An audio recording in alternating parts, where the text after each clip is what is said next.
5 লক্ষ বেকার যুবক যুবতীকে বিভিন্ন দপ্তরে নিয়োগ করা হবে। শুধু দয়া করে বলবো, যারা শকুনি মামারা আছেন চাকরিগুলো আটকাবেন না। 5 লক্ষ বেকার যুবক যুবতীকে বিভিন্ন দপ্তরে নিয়োগ করা হবে। শুধু দয়া করে বলবো, যারা শকুনি মামারা আছেন চাকরিগুলো আটকাবেন না। বেকার যুবক যুবতী আপনার ঘরেও আছে, অন্যর ঘরেও আছে। আমরা সেন্ট্রাল গভর্নমেন্টের অনেক কেলেঙ্কারি জানলেও যদি চাকরি কোথাও হয় আমরা কোনো কথা বলি না, তার কারণ যেই পাক চাকরিটা তো পাক। আর আপনারা রোজ বলছেন টিচার নেওয়া হবে না, কর্মচারী নেওয়া হবে না, কিছু হলে একটা করে পিল খেয়ে নিচ্ছেন, বিনা পয়সায় পিল খেয়ে নিচ্ছেন, যেন অম্বলে গ্যাস হয়েছে, একটা প্যান্টাসিড খেয়ে নিচ্ছে। কি আর বলবো স্যার, এর থেকে বেশি আর কি বলবো। এরা চায় না কর্মসংস্থান হোক, এরা চায় না চাকরি হোক। উৎকর্ষ বাংলার মাধ্যমেও 35 লক্ষ ছেলে মেয়েদের আমরা ইতিমধ্যেই ট্রেনিং দিয়েছি। এমএসএমইতে আমরা বেশি জোর দিয়েছি। এমএসএমইতে আমাদের প্রায় 1,30 লক্ষ লোকের বেশি কাজ করছেন। 90 লক্ষের বেশি এমএসএমই মানে স্মল স্কেল সেক্টর ক্লাস্টার আমরা তৈরি করেছি। তৈরি হয়েছে 602টি ক্লাস্টার। 2011 ছিল মাত্র 49টি। আমার তো 10 বছরে হয়ে গেল 602টি। ওই যারা ন্যাকামো করে বেকিয়ে বেকিয়ে বেকিয়ে কথা বলে না, সেগুলো একটুখানি বলে দিতে হয় যে একটু দেখ বাবা, সরস্বতীর কাছে হাতে খড়িটা দে, কালকে টাইমটা ছিল ওটাও তো মিস করেছিস। ক্ষুদ্র মাঝারি শিল্পে ব্যাংক ঋণ বৃদ্ধি করা হচ্ছে। 5 লক্ষ বেকার যুবক যুবতীকে বিভিন্ন দপ্তরে নিয়োগ করা হবে। শুধু দয়া করে বলবো, যারা শকুনি মামারা আছেন চাকরিগুলো আটকাবেন না। বেকার যুবক যুবতী আপনার ঘরেও আছে, অন্যর ঘরেও আছে। আমরা সেন্ট্রাল গভর্নমেন্টের অনেক কেলেঙ্কারি জানলেও যদি চাকরি কোথাও হয় আমরা কোনো কথা বলি না, তার কারণ যেই পাক চাকরিটা তো পাক।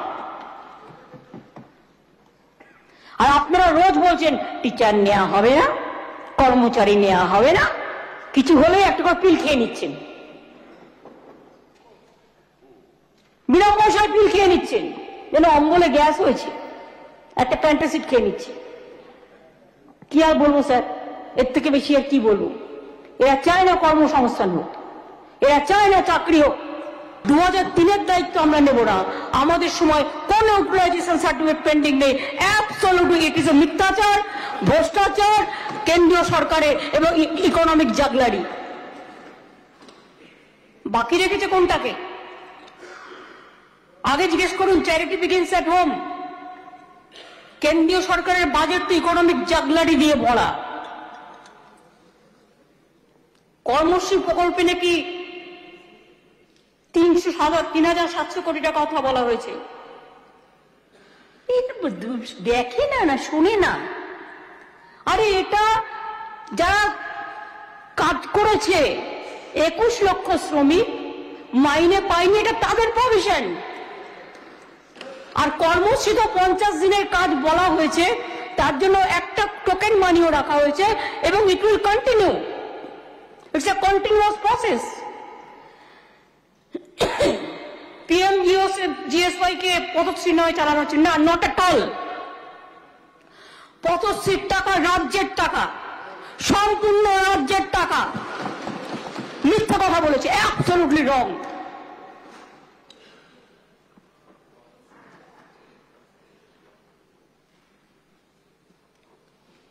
এরকম কিছু কিছু বলেছে। 4টি প্ল্যানের কথা বলা হয়েছে, অথচ বরাদ্দ করেছে 100 কোটি টাকা। প্রথমে বরাদ্দ এই থাকে, আপনাদের লজ্জা করে না? বাজেটটা খুলে দেখুন না, রেলে 1 টাকা বরাদ্দ থাকে, 1 লক্ষ টাকা বরাদ্দ থাকে। ডিপার্টমেন্টটাকে বাজেটটাই তো উঠিয়ে দিলেন। বড় বড় কথা। মুড়িগঙ্গার জন্য 200 কোটি টাকা রাখা হয়েছে। প্রথম বছরে ডিপিআর করতে হবে, আর্কাইভ মানে সমস্ত আর্কিটেকচারের কাজ করতে হবে। অত বড় একটা ব্রিজ হবে, করতে তো 3 বছর লাগবে, 4 বছর লাগবে, 1000 কোটি টাকার উপর খরচ হবে। জানেন না প্রথম বছরে কতটা টাকা রাখতে হয়? ওই টাকাটা আমি যদি খরচ করতে না পারি তাহলে ওই টাকাটা তো ফেরত যাবে, মানে আমার বাজেটেই ফেরত আসবে। এটা তো কেন্দ্রের টাকা নয়। 200 কোটি টাকা খরচা করা it is not a easy matter. DPR করতেই 6 মাস লাগে, মনে রাখবেন। কে ডিপিআর করবে এত বড় ব্রিজের, এটা দেখা দরকার। নিউ টাউনের ফ্লাইওভার নিয়েও তাদের কত আপত্তি।